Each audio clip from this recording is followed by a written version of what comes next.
yang penting dalam doa. Mari kita berdoa. Tuhan Yesus yang baik, kami kasih atas kenyataan pada hari ini Bapa, sehingga kami anak-anak mendapat berkumpul di ruangan ini untuk melakukan proses belajar mengajar kami. Kiranya Bapa menyertai setiap proses belajar mengajar kami dari awal pertengahan hingga akhir ini.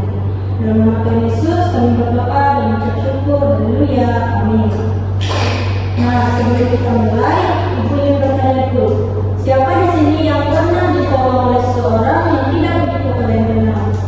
Pernah. Apa perasaan kalian pada saat itu? Terharu. Bagus. Itulah yang disebut dengan kasih yang tulus. Dan hari ini kita akan belajar langsung dari firman Tuhan tentang apa sesungguhnya kasih yang sejati itu. Nah, silakan anak-anak buka Alkitab kalian di 1 Korintus pasal 13 ayat yang pertama sampai yang 13. 1 Korintus 13 ayat yang pertama sampai yang 13.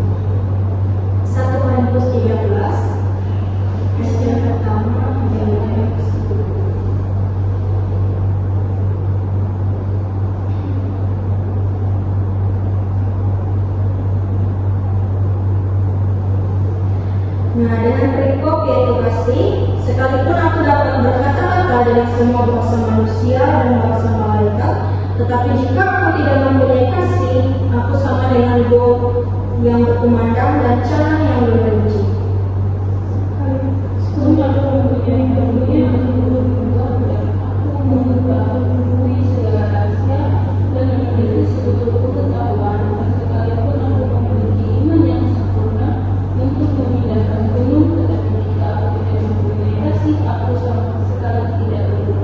Dan sekalipun aku membagi-bagikan segala sesuatu yang ada padaku, bahkan menyarankan tubuhku untuk dibakar, tetapi jika aku tidak mempunyai kasih sedikit pun, tidak ada faedah yang bagiku.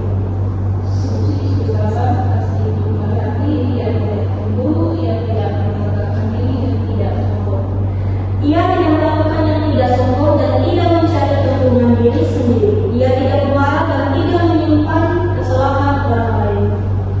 Ia tidak bersukacita karena ketidakadilan, tetapi ia bersukacita karena kebenaran. Ia menutupi segala sesuatu, percaya segala sesuatu, mengharapkan segala sesuatu, sabar menanggung segala sesuatu.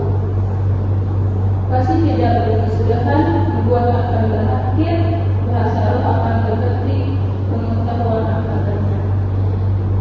Tetapi jika yang sempurna tiba, maka yang tidak sempurna itu akan lenyap.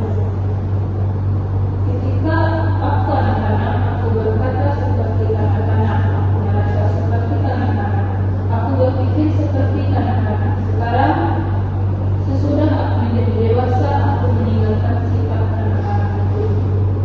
Karena sekarang kita melihat dalam cermin suatu gambaran yang samar-samar, tetapi nanti kita akan melihat muka dengan muka. Sekarang aku hanya melihat dengan tidak sempurna, tetapi nanti aku akan mengenal dengan sempurna seperti aku sendiri dikenal.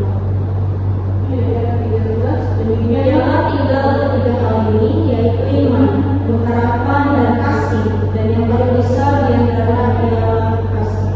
Yang berbahagia ialah mereka yang mendengarkan firman Allah dan melakukannya dengan bersama. Nah, setelah mendengar bacaan tadi, kata apa yang paling sering kalian dengar dari 1 Korintus 13 ayat pertama yang 13? Kasih. Ya betul, kasih. Pasal ini memang sesungguhnya berbicara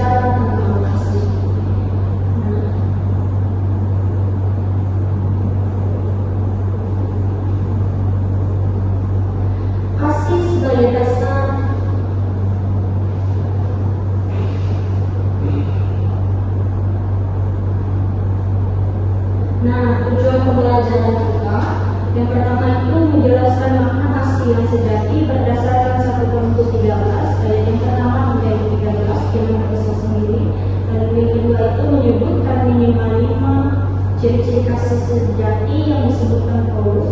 Yang kedua itu membedakan kasih yang sejati dengan kasih yang bersyarat melalui contoh yang konkret. Lalu yang keempat itu menyebutkan minimal 2 tindakan kasih yang dapat diterapkan di sekolah dan di rumah. Lalu yang kelima itu menunjukkan sikap terbuka untuk mempraktikkan kasih dalam kehidupan sehari-hari.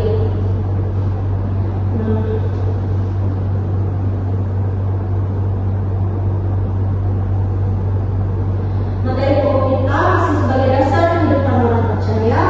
Surat 1 Korintus ditulis oleh Rasul Paulus kepada jemaat di kota Korintus, sebuah kota pelabuhan kosmopolitan di Yunani kuno. Pada waktu itu jemaat Korintus dilanda sejumlah permasalahan serius. Adanya perpecahan golongan dan perselisihan antara anggota jemaat, penyalahgunaan karunia Roh Kudus, bahasa lidah, nubuat dan lain-lain. Lunturnya semangat kasih di antara sesama anggota jemaat.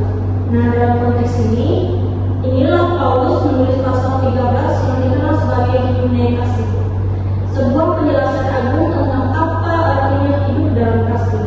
Paulus menegaskan bahwa tanpa kasih semua karunia dan pengorbanan menjadi tidak ternilai. Kasih di atas segala karunia. 1 Korintus 13 ayat yang pertama hingga yang ketiga itu, Paulus membuka dengan pernyataan yang menunjukkan semua hal berikut jika bernilai jika dilakukan tanpa kasihnya. Berbicara dengan bahasa manusia dan malaikat, yang artinya bom yang nyaring, canang yang membenci atau kosong, memiliki karunia dan membuat dan memahami semua rahasia, sama sekali tidak berarti. Ilustrasinya begini, bayangkan jika seseorang itu yang sangat pandai berpidato dan selalu tampil hebat di depan umum, tapi di belakang layar dia itu suka meremehkan atau menyakiti orang lain. Nah, menurut kalian apakah itu sebuah kehebatan berbicara? Berbicara itu bermakna? Nah, tidak. Itu seperti gong yang nyaring tapi kosong di dalamnya. Lalu sifat-sifat kasih yang sejati itu yang terdapat dari 1 Korintus 13 ayat yang pertama hingga yang ke-7. Paulus mendefinisikan kasih bukan sekedar kata sifat abstrak, melainkan dengan contoh kerja yang konkret dan dapat dipraktikkan. Sifat-sifat kasih itu sabar. Nah, artinya tidak mudah putus asa, tidak cepat marah ketika disakiti. Kalau contoh di sekolah itu, tidak marah ketika temanmu itu tidak sengaja merusakkan barangmu. Lalu yang kedua itu, kasih itu murah hati, selalu bersedia memberi dan menolong orang lain. Nah, contohnya itu berbagi bekal dan jangan yang lupa membawa makanannya.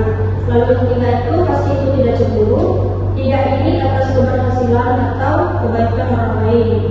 Contohnya itu senang dan ikut bercita ketika teman itu mendapatkan juara kelas. Lalu yang keempat itu, kasih tidak memegahkan diri, tidak suka pamer atau menyombongkan pencapaian. Nah, contohnya itu tidak bercerita berlebihan tentang nilai ujianmu yang bagus. Nah, lalu yang kelima itu, kasih tidak sombong, rendah hati dan menghargai orang lain. Contohnya itu duduk bersama teman tanpa pilih-pilih kasih.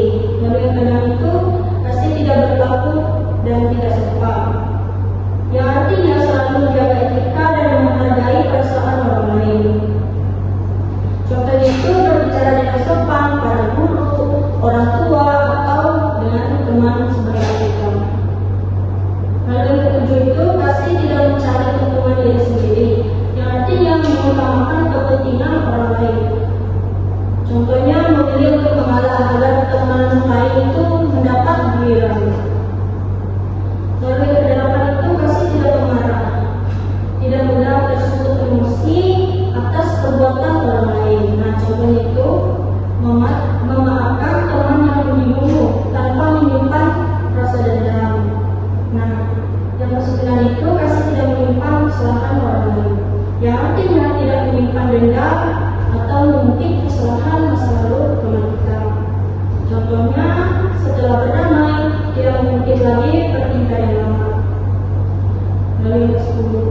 kasih, mengikuti, percaya, mengharapkan, menanggung, dan menanggung segala sesuatu. Yang artinya kasih itu berprinsip tidak mudah menyerah pada orang lain. Contohnya, tersungguh teman yang sedang dalam kesulitan jiwa.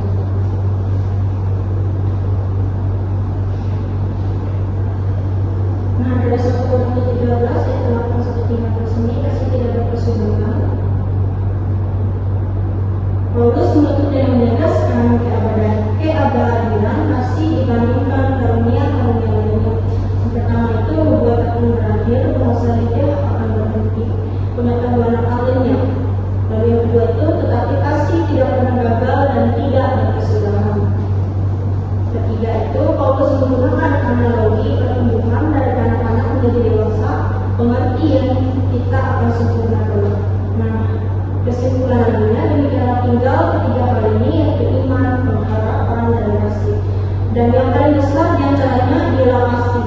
Ayatnya yang 13. Nah, di sini Paulus menegaskan kasih ditempatkan Paulus di atas iman dan pengharapan, bukan berarti iman dan pengharapan itu tidak penting. Melainkan kasih adalah sifat Allah itu sendiri yang terdapat dari 1 Yohanes 4 ayat yang ke-8. Allah adalah kasih. Ketika kita hidup dalam kasih, kita mencerminkan Allah kepada dunia. Nah, di sini Ibu akan memberikan pertanyaan yang akan kalian presentasikan satu persatu ke depan. Silakan tulis pertanyaannya. Yang pertama itu, menurut kalian, mengapa Paulus mengatakan tanpa kasih semua sia-sia? Apa maksudnya? Mungkin Bu, menurut kalian, mengapa Paulus mengatakan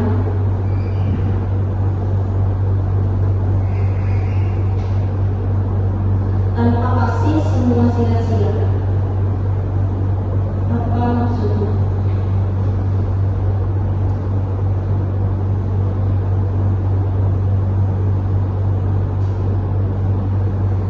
Lalu yang kedua itu,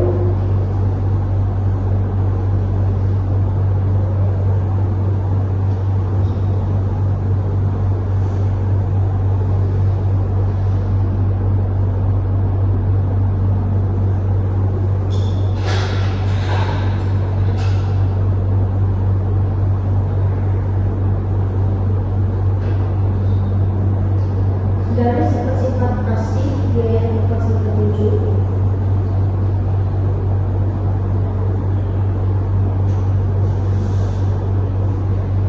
dari sifat-sifat kasih di ayat 4-7,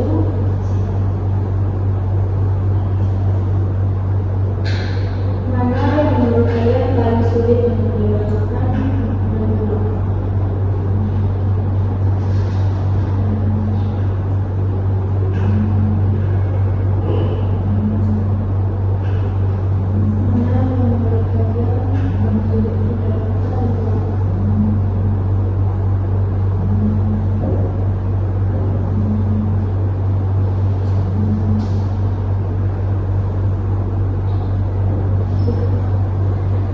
Kalian itu memberikan satu contoh tindakan kasih. Berikan satu contoh tindakan kasih yang bisa kalian lakukan besok di sekolah. Yang bisa kalian lakukan besok di sekolah.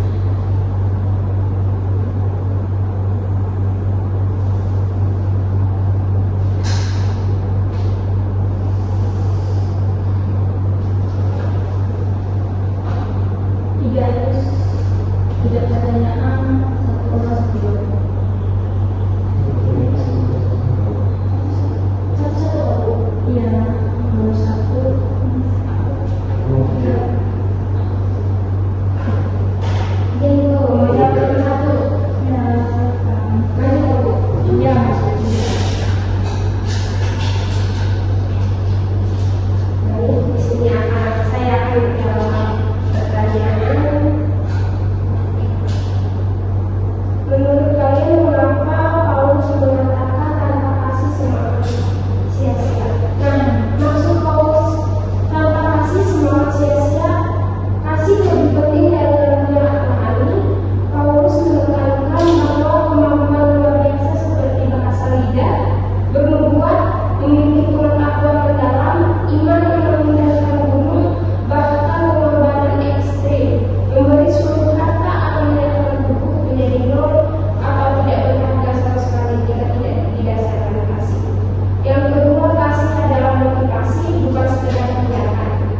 tidak bermakna dan tidak berguna.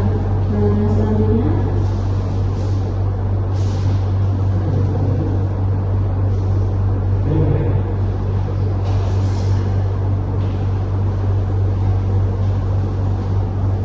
Izin menjawab, dari sifat-sifat kasih tadi, menurut saya yang paling sulit dilakukan, yaitu adalah kasih itu sabar dan tidak marah. Kenapa paling sulit? Sebab sabar itu susah karena kita sering menghadapi orang yang menyakiti, mengecewakan atau bikin emosi.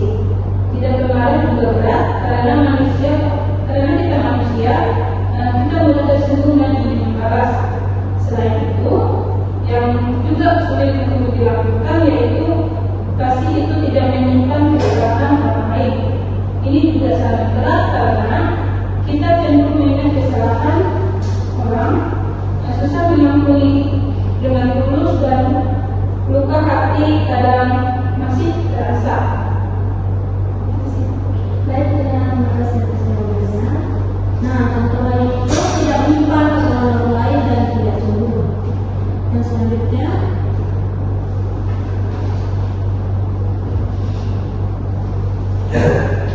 Baik, di sini contoh tindakan kasih yang bisa saya lakukan besok yaitu di sekolah. Itu ada tindakan kasih, ada 3.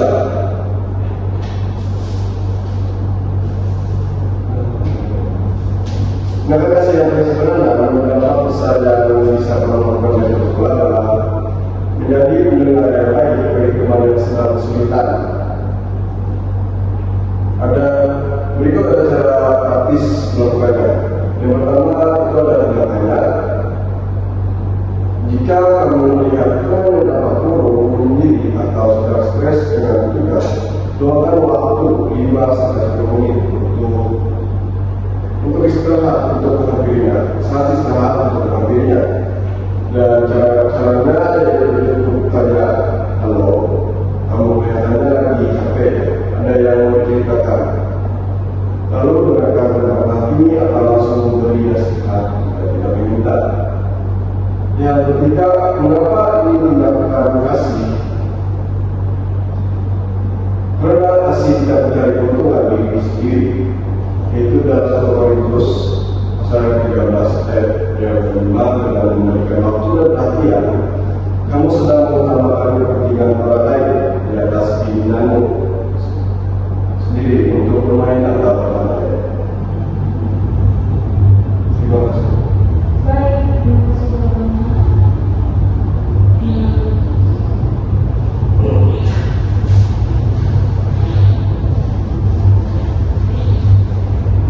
Nah,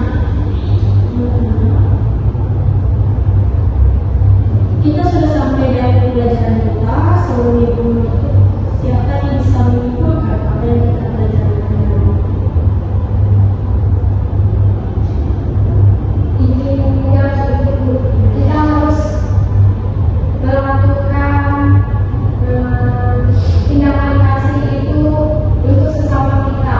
Misalkan di sekolah, kita harus mengasihi teman kita, mengasihi guru, orang tua. Itu aja sih, Bu. Baik, terima kasih Tania. Gabriel. Kedua dari saya yaitu dari sekolah kita mengasihi sesama teman kita. Contohnya seperti yang saya jelaskan tadi. Sedikit tambahan dari saya, kita belajar kasih, bukan kasih itu kepada sesama kita orang sepercaya. Yang kita sendiri banyak agama di Indonesia ini, jadi kasih itu kepada semua orang baik yang beragama Kristen, Hindu, Buddha, atau yang Islam. Nah, bagus sekali dari jawaban kami.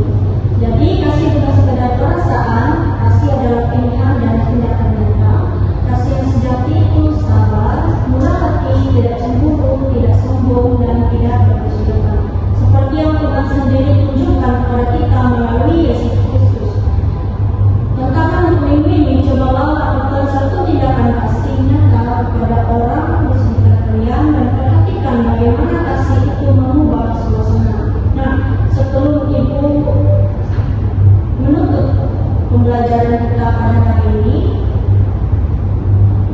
Ibu akan memberikan pertanyaan lisan untuk menilai pemahaman siswa. Nah, jawabnya satu-satu ya. Sebutkan minimal 3 ciri khas yang sejati berdasarkan 1 Korintus 13. Minimal 3 ciri khas yang sejati berdasarkan 1 Korintus 13.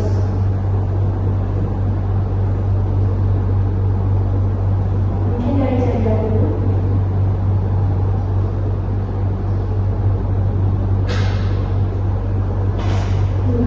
Yang pertama, sabar, murah hati, dan tidak cemburu. Baik, lalu pertanyaan yang kedua itu berikan satu contoh tindakan kasih yang bisa melakukan sekolah. Satu contoh tindakan kasih. Membantu teman untuk mengerjakan tugasnya, guru hati. Baik, Gabriel.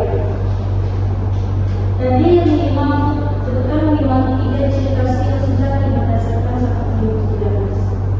Kasih itu yang pertama sabar, yang kedua